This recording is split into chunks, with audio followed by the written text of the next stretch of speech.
All right, you ready? Yeah. I'm Austin Lugo. I'm Andrew Harp. This is With Nothing to Say. Let's talk about An American in Paris. Before we get into this week's film, next week we're going to be watching A Matter of Life and Death. I wanted to pick something in the interdimensional romance selection from the Criterion Channel since Valentine's Day is coming up. But you picked this film in particular. Have you seen this film before, Andrew? No, I've never seen it before. Neither have I. Do you know anything about this movie? Yeah, it's a Powell and Pressburger movie. And we've covered them on the show before, of course. Well, that sounds great to me. But today I got to pick the movie. This is a movie that I have seen before. As I started watching it, I realized that I have indeed seen this movie, I'm thinking Ooh. multiple times before, but for some Oh, reason okay, multiple times. it's never been logged on IMDb or Letterboxd. I don't know if it was just when I When watched was the it last time you think you before. saw it? I remember seeing it when I lived in Indiana because I watched it with Sophia, but she might have only been two or three, so maybe it's been like 4 or 5 years since I've seen this movie. And I saw it when I lived in Denver too.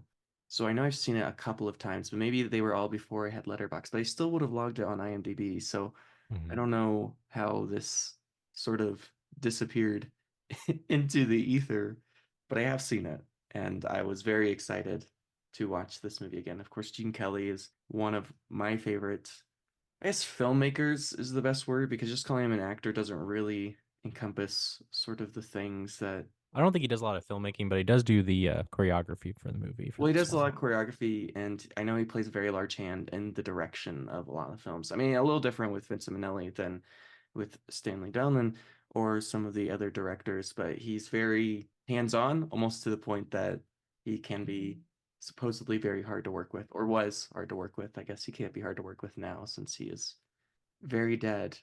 But this movie opens up classic I'm an musical. American and I live in Paris. I love it. I know Yeah. it's sort It's of a like, okay, little yeah, cheesy, it's pretty but I love it. We get Jay Kelly, his extremely recognizable voice, and they have the little jokes about as he's dollying from, or not dollying, I guess it's a crane that they're moving the yeah. camera from It's like one moving. place Like to I don't another. live in that apartment, and it's like two people like making out or something. I It's very love, funny. The beginning's really funny. The tone and comedy doesn't really carry on from this opening section to the rest of the movie. The rest of the movie is still really funny, but I feel like the beginning or so of the movie is like very like almost slapsticky, I guess. yeah. I don't know. There's just like different like levels of like energy going on. I love when like Gene Kelly wakes up and he's like doing the choreo. It's obviously like a choreographed number of him getting ready in the morning. It's very it's a lot of fun to watch. So, of course, there's a lot of references in this film to Charlie Chaplin's work. I mean, he even does Right. the Charlie Chaplin, right, when he's doing Right. the dance number with the kids. I think it's the name of that song. But you can't help but be reminded of, and I'm trying to think, maybe it's a Buster Keaton film. It might be a Buster Keaton film that I'm thinking of, where he's in a very small apartment and he's got all those things sort of moving around. Hmm. And I love that scene. I love that moment where he's putting his No, it's bed a good up and it. he's Yeah, pulling that's around. all that stuff is good. And Hmm.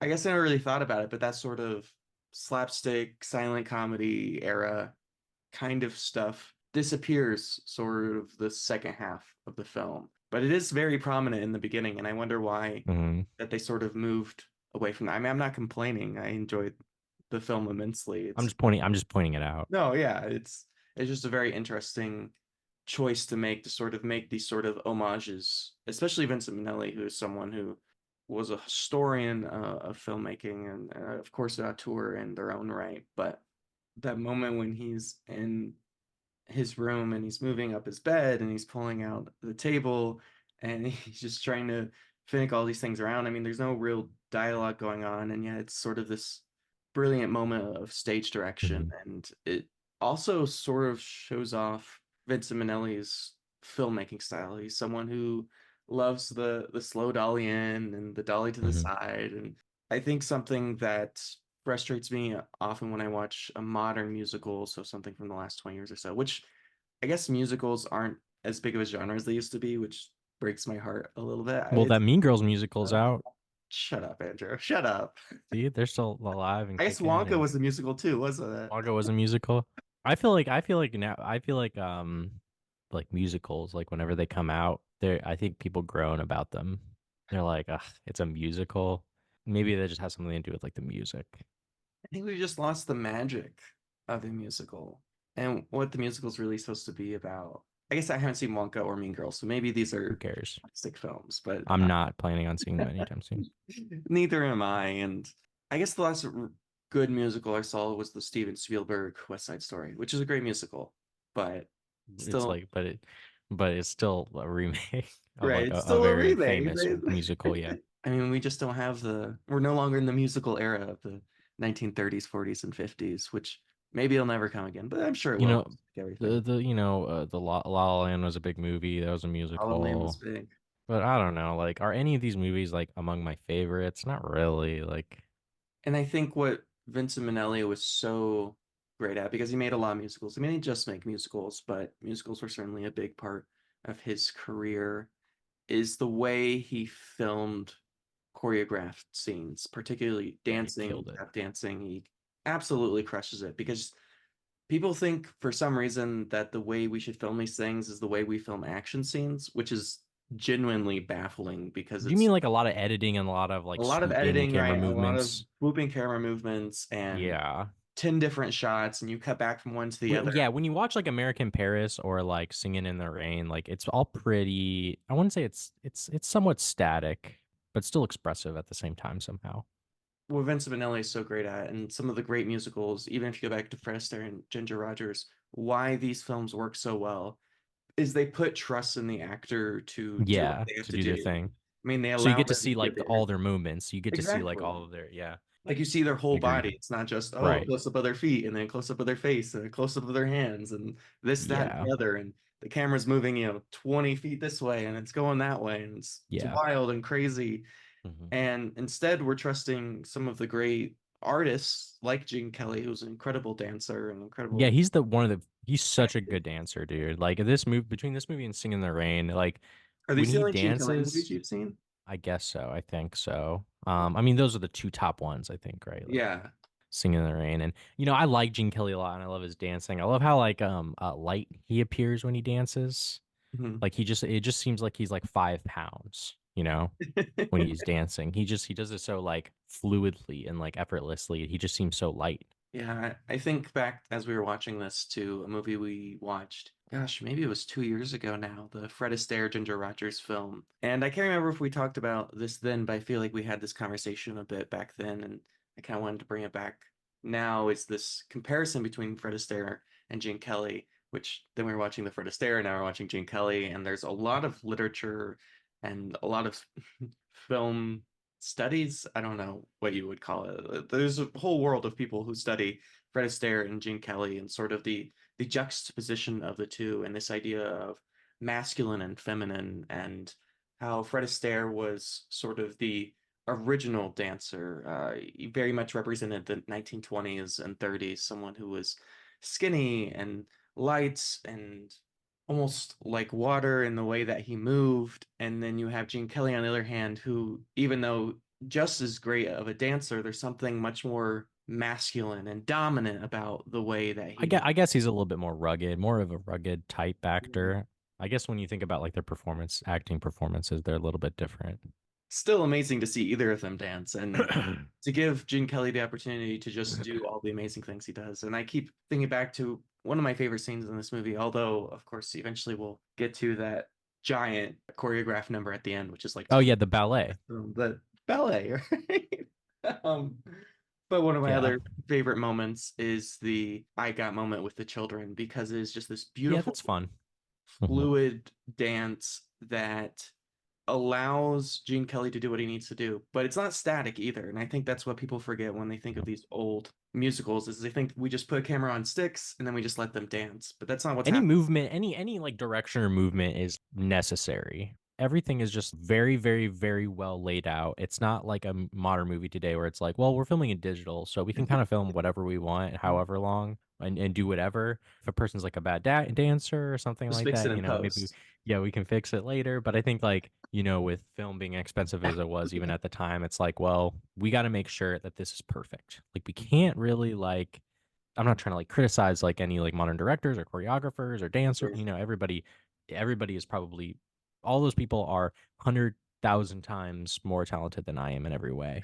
I'm just saying, like, there is like something into watching in a movie like An American Paris or like Singing in the Rain. There's just like a different effect, and also the fact that like I said with like film and digital, I think Technicolor helps with it a lot. Obviously, like I think like the Technicolor MGM look of this and other movies like aids in the atmosphere that these movies are trying to create. Absolutely. And of course, Vincent Minnelli, who is someone famous for the types of colors they use and his beautiful costume designs, which is supported Yeah. by an amazing team. And I can't stop thinking about that moment. I know I keep going back to that I got moment, but what's so amazing is if you sit down and just watch that scene, you take that scene out of the rest of the film, ignore everything else that's going on in this film, and just watch the way the camera moves with Gene Kelly, the way that the Mhm. slightest movement will have the slightest pan, and it's just like this tiny movement that is so easy to miss, so easy to just Mhm. look over.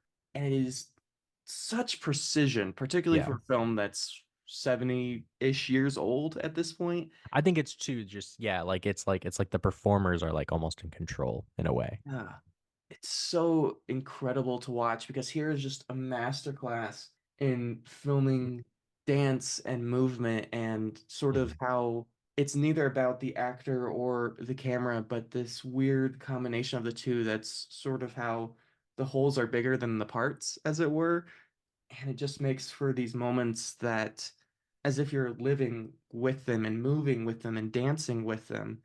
And of course, I got one of my favorite songs in the piece, but there's a lot more to the It's movie than okay. just this one scene. I know I I don't know. keep talking about this one scene. Here's what I'll say. Here's what I'll say. The music itself, I'm okay with. I'm actually like, I can't really like think of any like particular like music that like stands out to me for some reason. Like that one's okay. I'm like looking at the list of songs right now. It's fine.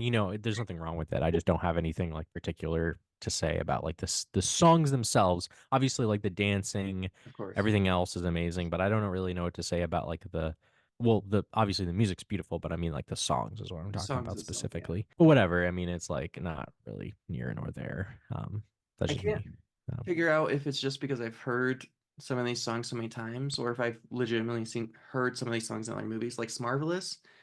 I swear that's in a Fred Astaire movie. I'm not positive, but I am almost positive that it's in a Fred Astaire Ginger Rogers. There's something very recognizable about it, and I can't be sure. I'm not like 100%, but I don't even know what you're talking about. What are you talking about? the scene where Gene Kelly and the opera singer, it's towards the end of the movie, they both think that they're in love and everything's going great, and they stand up. The They're opera singer. the singer guy, not the opera singer, but he's a singer. Oh, gotcha, You know gotcha, what I mean? gotcha. And they both think that they're in love and they sing and dance inside the little cafe that they're in. It's towards the middle-ish in the movie. It's probably like an hour or so. You don't remember this moment?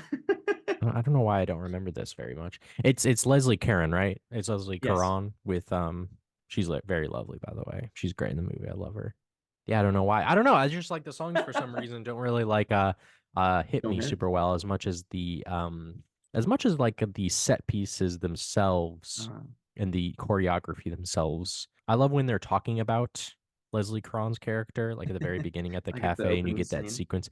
Like she's like this, but she's also like this. Like she's like she's like she's everything, right? Like Mhm. she's beautiful but smart, but she's not too smart. I like to like well, I wouldn't say I like, but obviously the movie it has definitely has like a twinge of like misogyny a little Oh bit yeah, like in the movie. 100%. But that's neither here nor there. It is a movie that came out in 1951.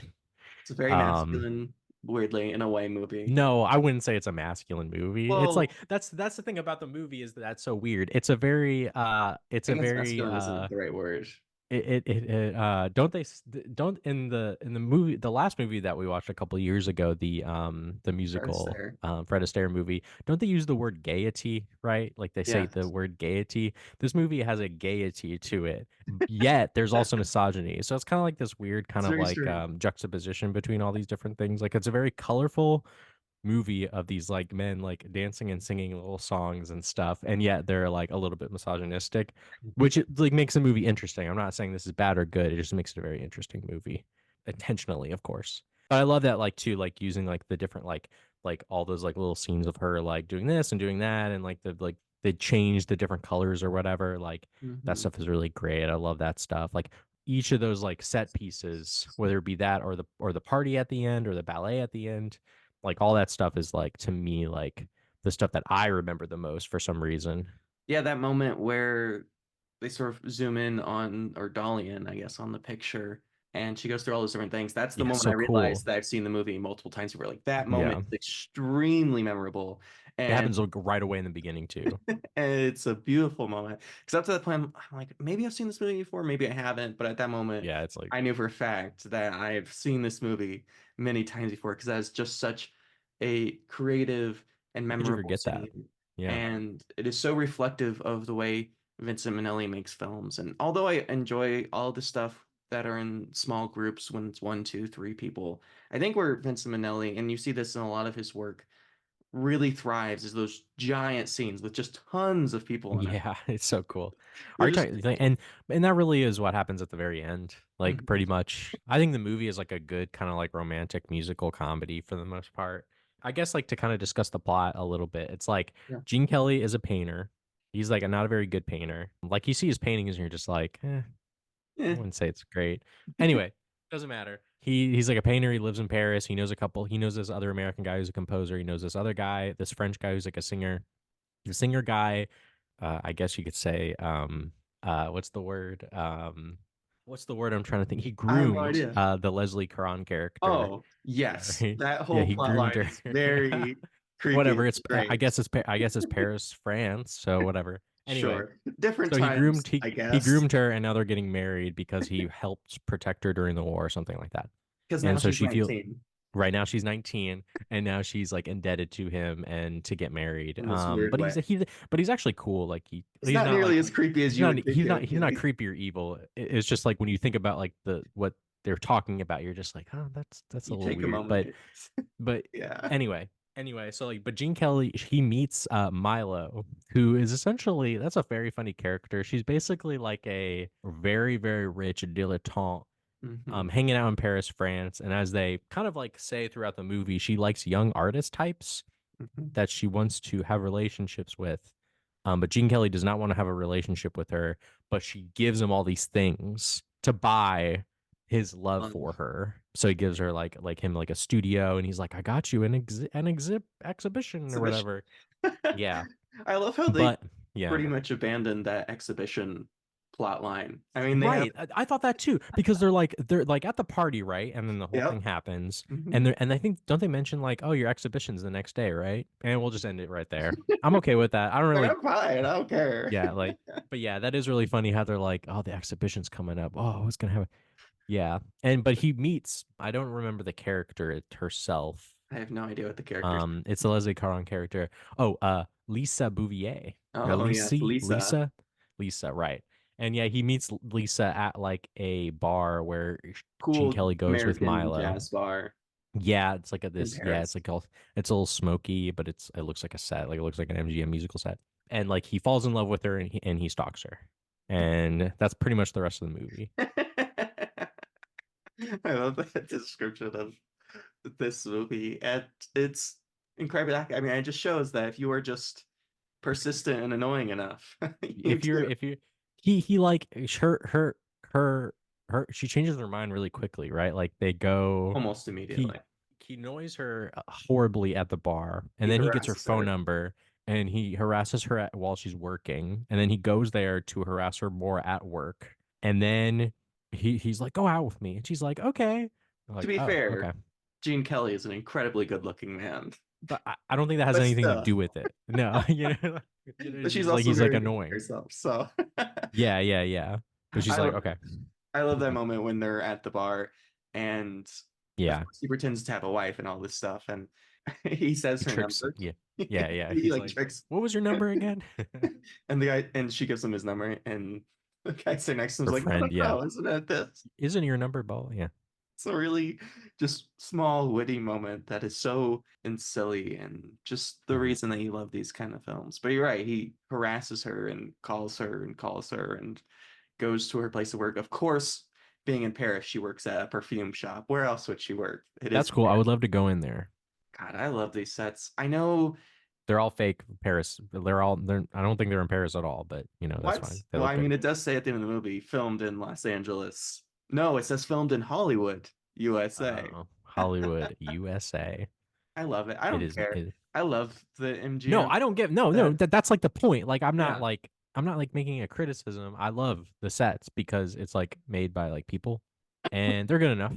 I think they're absolutely wonderful. And this is something Vincent Minnelli does in a lot of his work is there's almost this purposeful facade as if he Yeah, knows yeah, that he yeah. can't make it look like Paris. He knows that he can't make it look like Mhm. all these different places that he goes to in his films. And so instead he leans in the sort of almost surrealist, maybe impressionistic is the word I would use to I would describe say so the too. I would say way it's he impressionistic, yeah. designs his sets and all of his stuff is instead of trying to hide the fake or the unreal, he leans into it and makes everything sort of big Yeah. and absurd, and it just makes the whole film Everything very well lit. Yeah. everything well lit, right? It's It, good. there's almost this absurdity to his films. It's as if his films, I mean, we talked about last week when we talked about The Devils, how it's almost this sci-fi fantasy world that isn't part of our real world. And I think that Yeah, with we're an Spinelli MGM works too. musical world Yeah, in it's not America a in real Paris. world, and that's Yeah. great. You kind of get to live in this Yeah. other world that doesn't actually exist. And I think that's part of the reason Hmm. why I love the MGM era musicals is because so many of these films they're not part of reality. And maybe that's part of the reason why so many musicals as of late don't seem to succeed is they try to push it into like the real world and it just doesn't fit right. I mean, even La La Land, which I think is a well-made film, Fine. Yeah, that's still whatever. actually Los Angeles and they're just going around dancing and singing and I think you In miss real life Los Angeles, yeah, it sucks. yeah, you miss that magic of being on these sets and leaning into sort of the absurdity and Yeah, they're great. I guess there's a fear now of that kind of stuff. We don't Was want way too expensive. to build sets. Yeah. It's got to be cheaper to build sets though than to actually go to No places. way. You If don't you're think in Los so? Angeles, no way. Well, it's also more work. It's It's probably more more work. expensive and it's more It work. probably takes longer is what it is, If right? you're It's probably not even the money. if It's you probably and just takes everybody are yeah, it's just like yeah, I think it's a money and a work thing. maybe. What like no, I think it would be more expensive. I agree with you. I like how because of the time period, because of the movie is filmed on and the use of Technicolor or whatever, it produces this effect.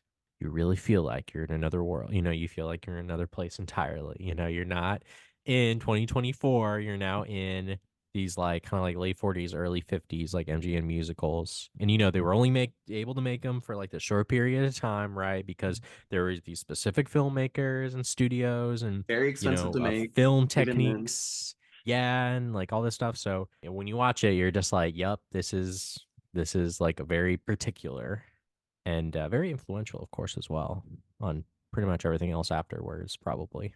And we sort of briefly touched on this earlier, but to go back to some of the absolutely beautiful costumes that they have and the use of Right? greens Yeah, and blues and reds and really leaning into the Technicolor and all its amazing different looks that it can yeah, give. really taking advantage of it.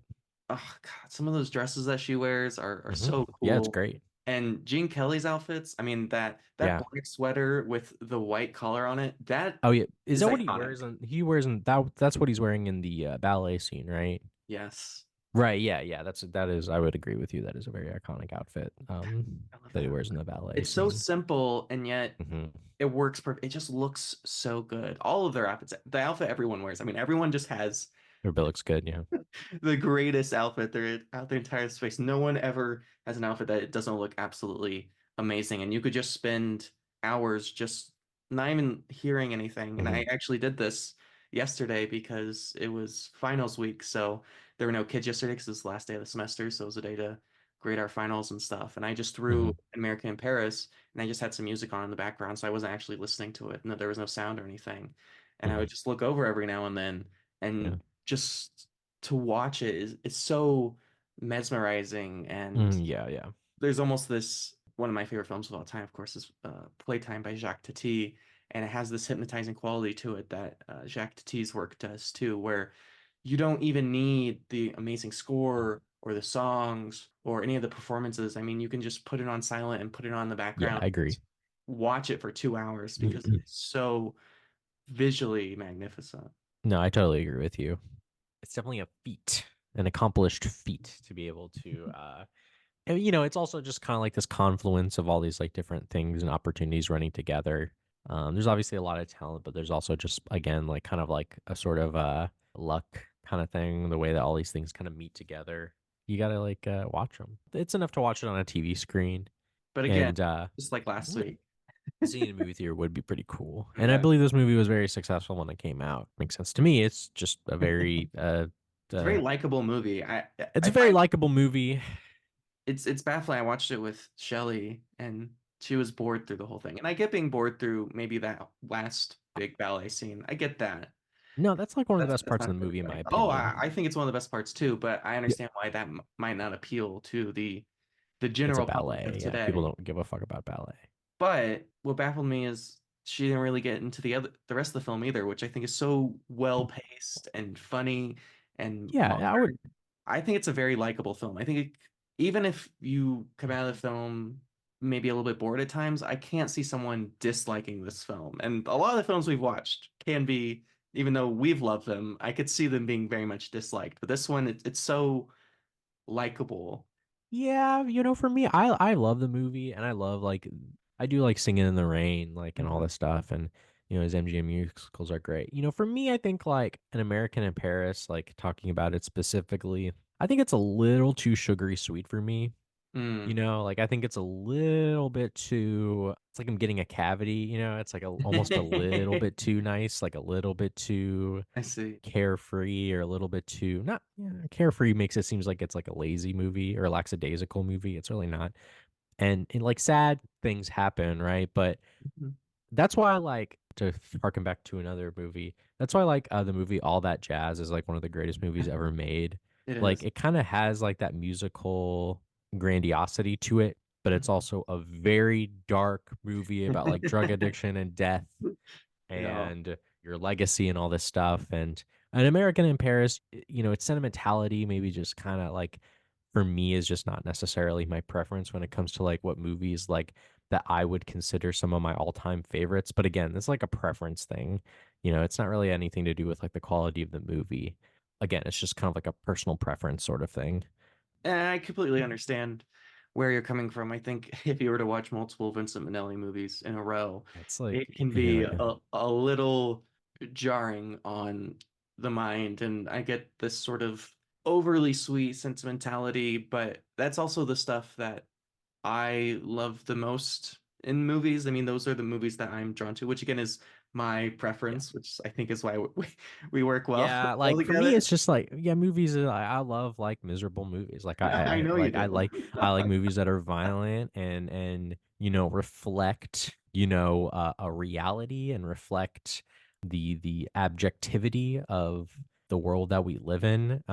But I wouldn't say that American in Paris necessarily does that. Not, but it doesn't need to do that. It Right. creates a world all of its own. Yeah, and I think also American Paris sort of reflects our own sort of cinematic views of the world and the way we Yeah, enjoy cinema I guess so. Yeah, yeah. and Like maybe like Paris. Like yeah. yeah, and of course I have a deep affection for Paris movies. I mean, actual French movies, not movies that, take place in Paris, quote Yeah. This, unquote. But like actual French cinema. And I guess I'm so uninterested in reality when I go see a movie. I mean, the thing I look for when I go see a movie, and part of the reason I love this sort of 1940s, 50s mentality of cinema is because it is otherworldly and you can forget about all of your troubles and worries and all the terrible things that happen in the world and you can just smile and laugh and be happy. And that's not to say I want that in every experience. I mean, I'm not going to see something like The Card Counter and looking for some, bright, uplifting story. where's the singing? Exactly. So it's not that I need that every experience. And I think I don't find enough of those movies now. It's harder to find these kind of just feel good, just happy, fun movies. I mean, not every Well, they got Marvel movies. Those are happy fuck, feel good movies. fuck that. They Shut up. save the world every movie. I mean, I guess I gotta go see Madam Web, which is in association with Marvel, a movie we're all very excited about, of course, here on the Hmm. podcast. It's true. I'm very excited about it. And the lighting of this piece, which, as you point out, is Yeah, all very well lit, but it's crazy. one of the coolest moments in as far as lighting goes. And I love gaffing. I mean, I think when I'm on a set, it's one of my favorite things to do other than actually direction, because the other stuff I'm not any good at. I've been a cinematographer for a couple films and I'm terrible at it. And I've done sound, I've done all these different things, but the thing I'm best at and the thing that I love most, other than directing itself, is gaffing, because lighting is such this small nuance that I think can very easily go unnoticed, but when it's done well, it can really change a piece. And I think of that moment where we have our singer up on stage and he has that stairway that lights up. Such a beautiful set design and really cool piece. I mean, that light that lights all those stairs that come up one at a time as he's stepping up the stairs just looks magnificent. And of course, also is Yeah. a great number with all the girls and their scantily clad outfits and all of that stuff. But Wait, are you talking about the very end? it's not the very end. It's Oh, sorry. when he is about to propose to her. I think he proposed to her right after this. It's when she misses his show because she's with Gene Kelly. Oh, yeah, that's a good. Yeah, I agree. Yeah, yeah. Okay, I got it now. And he Yeah, doesn't even with the care. He stare, doesn't even notice. he doesn't give a fuck. He doesn't give a No, fuck. he doesn't care because he's like vibrating and stuff. Yeah. I mean, because he Um, crushes it, he apparently. crushes it. Yeah, I guess he I mean, does it's a a great really good scene. job. Those kinds of things they happen so quickly. It's like okay, Yeah. The like plot is so secondary in this film. I I mean, it's guess yeah. pointless. Not that maybe pointless isn't the right word, but it's so put off to the side to the things that Vincent Minnelli actually cares about, which are things like the dance scenes and the Yeah. singing. And even though we have a quite complicated plot here that you could really delve into, this sort of love triangle and the complications with this other woman too. It's almost like a love, I don't even know, square. Square. Well, I don't know. The Milo character is kind of like off to the side. They're not really, she's not really involved. Like, I guess she's kind of involved, I guess, but I don't know. It gets more like the love triangle because both the French singer and Gene Kelly love Lisa. And But Milo loves Gene yeah, Kelly and he feels he the doesn't like her need at all. to no. I mean, there's almost something platonic about the relationship. He weirdly respects her as sort of his He doesn't hate her, no, not by any but means. he likes all the stuff that he's getting from her. Yeah. So perhaps there's something, certainly there's something I problematic. love I love the scene like later on when they're when the French singer and Gene Kelly are like talking and he's like, oh, I don't know what to do. I don't know what to do about this girl, like and he's like, you should tell her you love her. And they're both talking of One of my like, favorite seats at the yeah. what's that There's guy's name? something The pianist, the yeah, orchestra, like they're whatever. piano player guy, but he knows what's going on. Like he's the one character like in the shot that we know is going on. So he's kind of reacting to what they're saying and He's he's acting ordering kind the of funny and brandy. silly. Right. He's ordering brandy and stuff like that. Again, an And homage to the slapstick kind of stuff. Because I think I yeah, yeah. Chaplin did the Yeah. same thing in one of his pieces because I remember him like putting like 6 cigarettes in his mouth. I can't remember which film that is, but it might have been one of his shorts. But There's something, like one scene. Is there a Charlie Chaplin or Buster Keaton thing where like he puts a cigarette in his mouth and it's like bent? It's like kind of fucked up. I feel like that's yeah, probably I a think that's Charlie a Buster Chaplin, Buster Keaton. Keaton thing Yeah, where it's like he puts a cigarette in his mouth and he's gonna go light it, but like it's like bent. That's probably a gag that's probably been done like probably so many times in so many movies. It's so easy yeah. to do. Yeah, like that stuff is really good. And I just love how like big and bombastic the song proceeds to be. He's like, you gotta go do it, like the French guy, but he's like talking about his girlfriend. But he doesn't have any idea. But that stuff is really, really great. That scene is just really kind of like, I can't believe it. Like I'm watching this. It's so crazy. I love those kind of moments and just this sort of lighthearted silliness and leaning into that slapstick kind of stuff again. And This movie where there's not really any villains either. no, there's not a single bad person in this. Everyone, I mean, it's funny, we talked about The Devils last week where everyone seems to be awful. And in this movie, there's not really Yeah, anyone that's they not awful. do bad things. Well, I guess at the end of the day, no one seems to be all that bent up about the whole thing. That Everybody moment seems pretty does happy. confuse me a little bit. I'm not gonna lie, after the big ballet All scene. right, yeah. So there's a big ballet scene, which it's kind of hard for us to describe. I know that like it's based on music from, so the movie's like based on like a George Gershwin tone poem called An American in Paris. Okay. And like the music from that tone poem is used like in the ballet at the very end, which is like a 17-minute long non-dialogue. Because so like at the end they have like this like New Year's Eve party, and then Mhm. Gene Kelly and Leslie Great Caron, set they, piece again. yeah, it's cool. They talk for a minute and they're just like, I gotta go. And he's like, don't go. And she's like, bye. And then she leaves. And then he has like a daydream where it's a 17-minute long ballet that's based on this George Gershwin piece. And yeah, I mean, like, you gotta see it to believe it. You know, it's just 17 minutes long, no dialogue. The rest of the movie doesn't have dialogue at all. Costume changes, set changes, lighting changes. You Incredible have that like dancing. incredible dancing. You know, Gene Kelly, he's like doing little hops. Like I said, he looks so light. He's like as light as a feather. This expressionistic thing. You can't really like compare it to anything else. It's wonderful.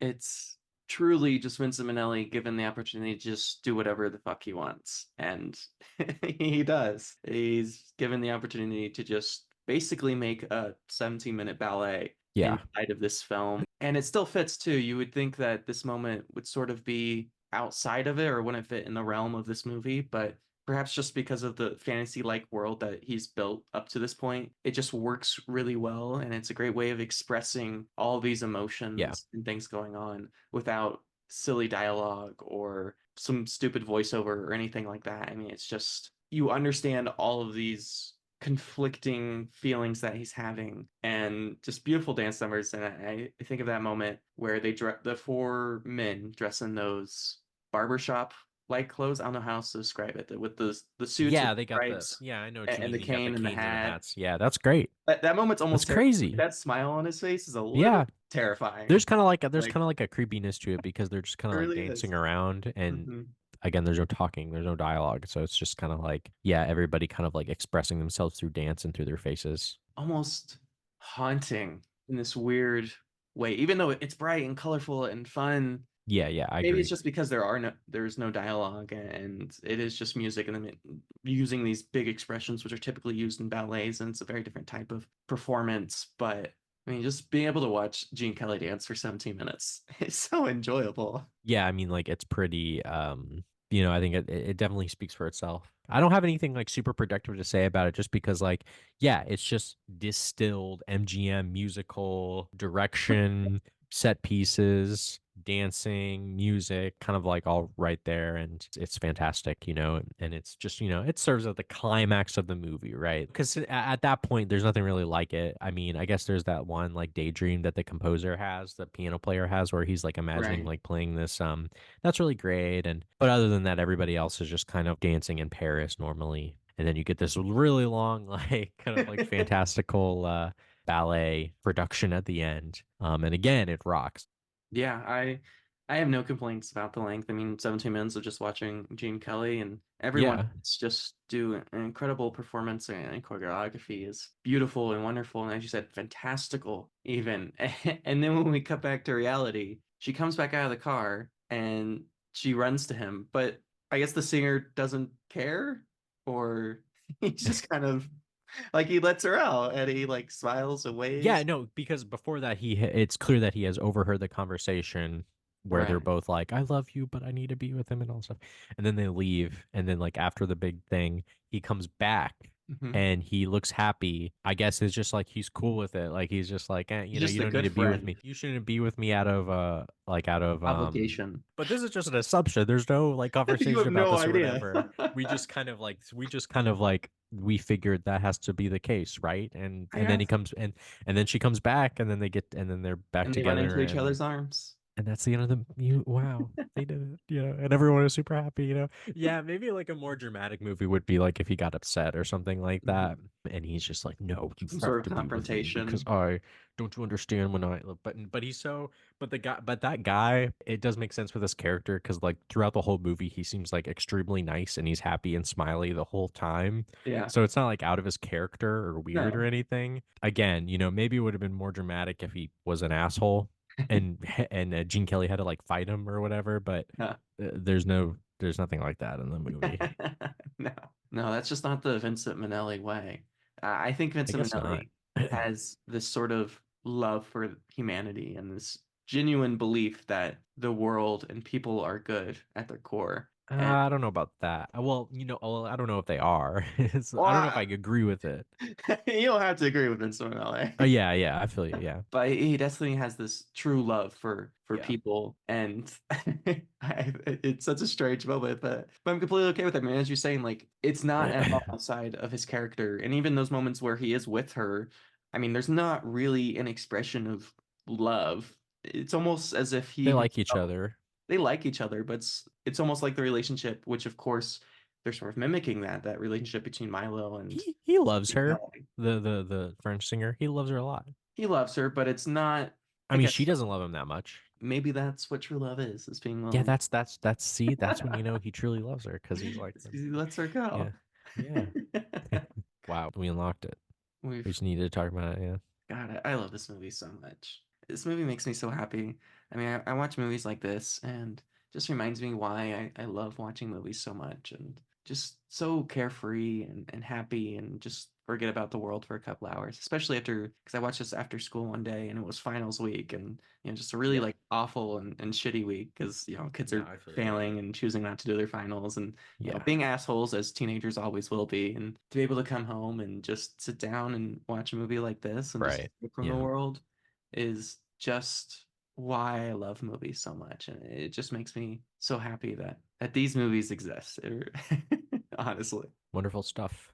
should we wrap it up? Yeah. I mean, I literally just said most of the things that I want to say, Yeah. but wonderful performances, great choreography, love Vincent Minnelli, love the direction, such beautiful use of cinematography, the dollies, the pans, just so meticulous and grandiose, perhaps is the right word. It just makes me so happy that these kind of movies exist and just part of this world. And I don't even, it's one of those movies where I don't even really care if it's a well-made film, even though it is a very well-made film in a lot of different ways. You just forget about all that stuff and you're just in the moment and Mhm. you don't care about the lighting or the cinematography or the acting or any of this. You're just in this magical MGM world. And I think that's sort of when movies are at their best, is when you're sort of just there for that moment. So I'm going to give this movie a strong 9 out of 10. Yeah, for me, I would give it a an 8 out of 10, just because I just have Qualms. my qualms about it, but like nothing really like to speak about. Like it has nothing to do with like the quality of the movie. It's an amazingly made movie, and it's extremely fun to watch, and it has a lot of. There's definitely some interesting things going on about like misogyny and things like it, which I find very interesting. But it is maybe like a little too sweet for me. But that's like a preference thing. But overall, I mean, like you gotta watch it. Like even just for like the great like Gene Kelly performance and dancing, like when he's doing his thing, it's just you can't believe it. Just things like the sets and the use of Technicolor and everything that will never ever be replicated ever again. So you definitely should go out of your way to sing it. All right, y'all. Thank you for listening. You can find everything I do at Austin Lugo. I'm on a letterbox at Retro Andrew, RETR0 Andrew. And you can find this podcast wherever you hear podcasts. You can also find us on Instagram, TikTok, and YouTube at With Nothing to Say. And thank you all for listening. Thanks again.